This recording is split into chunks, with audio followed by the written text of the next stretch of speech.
My wife and I just got back from a 10-day partial transit cruise of the Panama Canal on board the Caribbean Princess, and there were some things we liked about the cruise and some things we didn't. We narrowed it down to the 5 things we liked most and the 5 things we didn't like about the cruise. Now, for this list, we're only addressing the things that directly apply to Princess and things that they do have control over. For instance, we won't give them credit or blame for weather or experiences we had off the ship or anything like that. Let's start off on a positive note with things we absolutely loved about the cruise. Number 1, the entertainment. I've always enjoyed the production shows on Princess. They're big, they're spectacular, the talent is incredible. But the unsung heroes are the backstage crew, the people running lights, the sound engineers, and all the technicians who keep things running smoothly. These people deserve a standing ovation every single night. Now, I wish I could show you some of the footage from the shows, but there are copyright restrictions against filming, and I really didn't want to break any rules. Now, I'd like to point out that entertainment is subjective. We all have our own tastes. For instance, there was one show that was centered around opera. Believe it or not, I'm not a big opera fan, but still, I could appreciate the talent and the skill that went into the show. So even though I don't know much about opera, I really did enjoy the show. On our last cruise to Alaska, I wasn't too thrilled with the guest performers. The magician, the comedian really didn't live up to my expectations. But I'm happy to say that on this cruise, all of the guest performers were great. In my opinion, all of the shows were wonderful.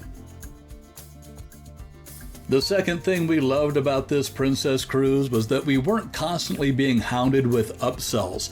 They didn't try to talk us into spa packages, drink packages, photo packages, or anything like that. The only exception was that when we were told about a wine tasting event that came with a price tag, but even that was just an informative conversation and not a heavy sales pitch. The stores on board did have their sales events, but again, it wasn't aggressive at all. Number 3. As of this recording, Princess still has virtual muster drills. If you're new to cruising, you don't know what a muster drill is. Basically, it's just knowing where to go if there's some kind of an emergency. Before the shutdown, everybody had to meet at their muster station area at a certain time and listen to a brief talk about how to put on life jackets and other safety tips, and then check in. As the shutdown was lifting, many cruise lines, including Princess, started having virtual muster drills to help with social distancing. You watched an instructional video on your stateroom TV, then checked in at your muster station. Some cruise lines are going back to the old way of doing things, but so far, Princess is sticking with the virtual muster drills, and I like that. Some people are going to disagree with the 4th thing on our thumbs up list. On our cruise, they had servers in the buffet. You told someone what you wanted and they put it on your plate. This may have slowed down the line just a little, but we didn't mind. Princess has assessed the situation and they were doing something proactive to help keep everyone safe and healthy. If that adds a few extra minutes or 2 to our time in the buffet line, I'm good with that. Finally, the 5th thing that we really liked about our recent cruise on Princess was that they did little extra things that made us feel appreciated. We spent some time and money in the casino, and one night we came back to our stateroom to find a bottle of wine and chocolates courtesy of the Players Club. We did the chef's table dining experience, and at the end, my wife was given a red rose. And after my birthday dinner, I was too full for dessert, so our server insisted that the dessert be sent to our stateroom so I could enjoy it later. It's those little touches that really make you feel special when you're on a cruise. So those are the things we really liked about our cruise experience, but there were 5 things that we didn't like about our cruise. And again, these are things that directly apply to Princess and things they have control over. Before I tell you about the negatives, I would really appreciate it if you would take just a moment to click on that like button. That does a lot to help get this video recommended to others. And if you're a fan of cruising and like reviews, tips, tricks, and suggestions, I'd like to invite you to subscribe to the channel. I've got a lot of neat stuff coming up for you in the weeks and months ahead, and I don't want you to miss it.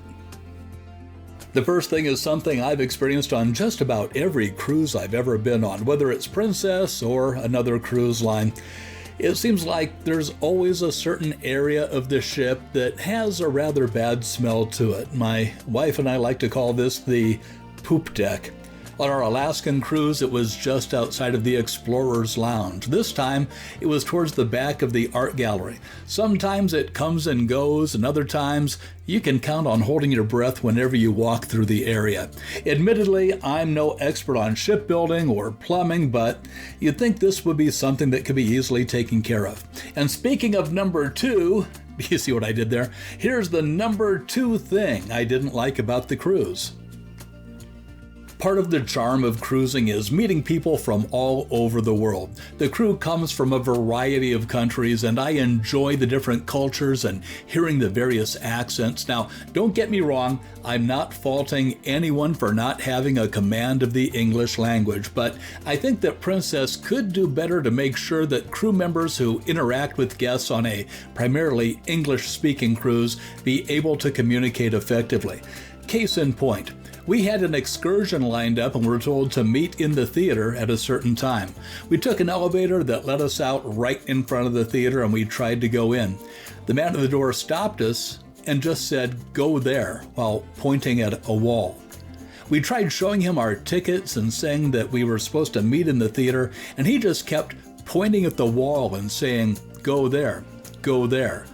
Well, we finally figured out that on the other side of the wall was the casino where people were lining up to check in to go into the theater. It would have been less confusing to have somebody who could have just said, "You need to get in line in the casino to check in," rather than just pointing at a wall and saying, "Go there." Number 3 on the list can be filed under the category of, it looked like a good idea on paper. Princess offers a couple of different cruise packages that have different features like drink packages, dessert packages, fitness classes, photo packages, etc. And that's fine. But one of the perks you get with their premier package is that you get seats in a reserved section of the theater for all of the production shows. I have a problem with this for a variety of reasons. First of all, the seats really aren't the best seats in the house. They're up and kind of off to one side.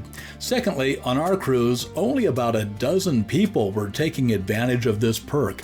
Now, Princess did open those seats up to everybody else 5 minutes before the show started, and people were lined up on the steps for 15 to 20 minutes to get one of those seats. If I were one of those people sitting there, I think it would have made me a little self-conscious. And then 5 minutes before the show, when the seats were opened up to everyone, there was a mad dash to grab seats. This doesn't look good, and I hope that Princess does away with this and maybe offers a different perk for having a premier package. We're going to the casino for gripe number 4. I had the same complaint when we sailed on our last Alaskan cruise too. Some of the machines aren't maintained very well. The biggest problem we noticed was that some of the keypads on the machines weren't working properly. On Princess, you touch your medallion to a reader on the machine. Then you use the keypad to put in your PIN number. On some of the keypads, a certain number might not register no matter how hard you push the button, so you can't play the game. Another machine only let me bet the minimum. I wasn't able to increase my bet to a higher denomination. Now, true, this probably saved me some money, but I enjoy playing more than 25 cents at a time.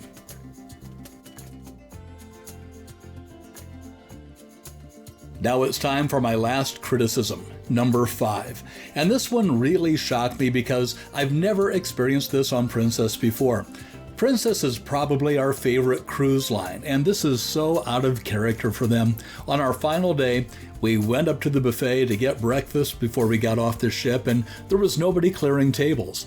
Passengers were stacking dirty dishes on other tables so they could have some place to sit for breakfast. We sat at our table for about 45 minutes, and we never saw anybody bussing or cleaning off the tables. Now, I understand that it's disembarkation day, and things must be crazy getting all of us passengers off the ship and then getting things ready for the next group of passengers to come on in just a few hours, but I don't think this is the final memory you really want to leave with when you get off the ship. I really hope that this was just a fluke, and that there was a good reason why this happened. There you have it, the good and the bad about our recent cruise on the Caribbean Princess. Here's my final takeaway. I think the positives outweighed the negatives. None of the last 5 things I've mentioned are going to keep us from sailing with Princess again. And by the way, on our passenger survey, we made sure we mentioned all 10 of these things. That way Princess knows what they're doing right and what they need to work on. Thanks again for watching. I'm Jeff, and I'll see you on the back roads or on a future cruise.